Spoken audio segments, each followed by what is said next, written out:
should take it slow.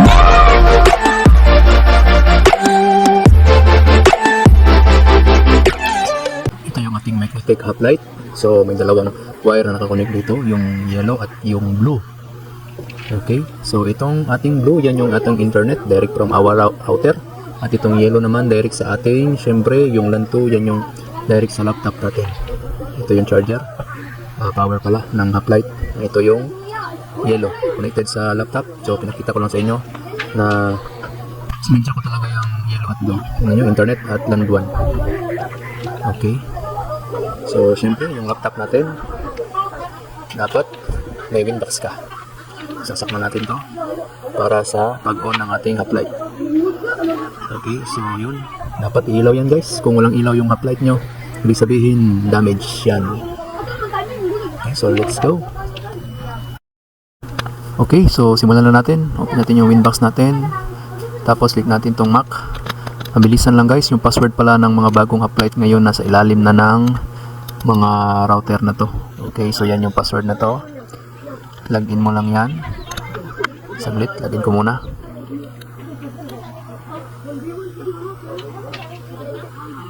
And okay, tapos connect syempre.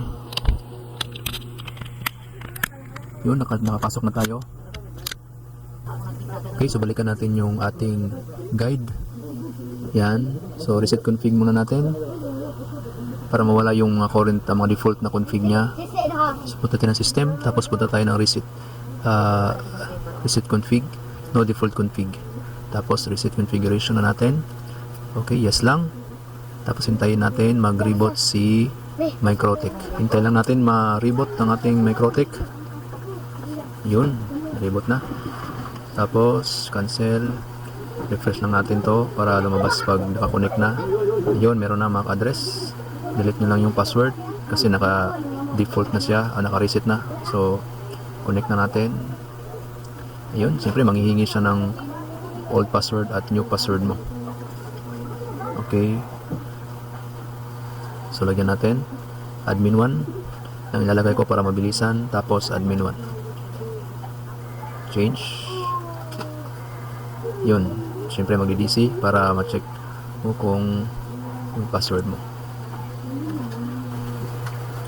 Ayun, pumasok na ang ating MicroTech. So ngayon, balik tayo sa guide natin, open natin ulit, reset config, tapos na. Tapos set tayo ng mga name ng ating Ether. Ether means yung mga LAN port natin. So usually ginagawa ko pag Ether 1, syempre yan yung ISP natin, automatic, double click nyo lang yan, tapos dash ISP. Okay, yan yung kadalasan ginagawa ko. Tapos ito dash LAN, ito natin sinasak yung ating laptop. Yan, okay lang. Tapos itong 3 at 4, yan yung gagawin nating port ng ating mga AP. So AP at yun, tapos na pagka-assign natin ng name. So next, close natin, punta tayo sa set ng empty DHCP. Okay, siyempre wala pa yung connection guys. So siyempre as usual, yan, pakita ko lang sa inyo saglit. Tayo ng, kaya wala pa yung internet kasi wala pang naka-assign IP address from router. Yan, kita nyo, wala pa yan, wala pang IP address yan. So siyempre walang default, kaya tayo ang gagawa. Punta tayo ng IP, punta tayo ng DHCP. Yun, okay lang, sundan nyo lang guys. Yan yung IP address from our main router. Tapos IP, punta tayo ng firewall.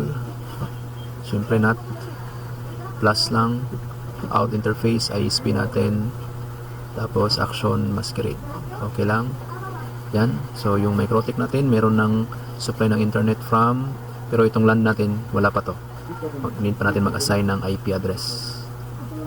Okay, so yung ating MicroTech meron na yung internet. Check natin terminal, ping lang natin ng 8888 Google DNS. Yun, so may internet na. Tapos kailangan na nating, so wala pa yan as you see. So status, okay, wala pa rin tayong internet. Punta tayo ng DHCP server. So ito, mas madali tayo maka-set up kung DHCP setup tayo diretso. Okay, dito hanapin nyo lang kung saan yung anong land. Ito, kayo na yung bahala maglagay ng IP address dito, pero sa ating tutorial gawin nating 25 yung ating IP address.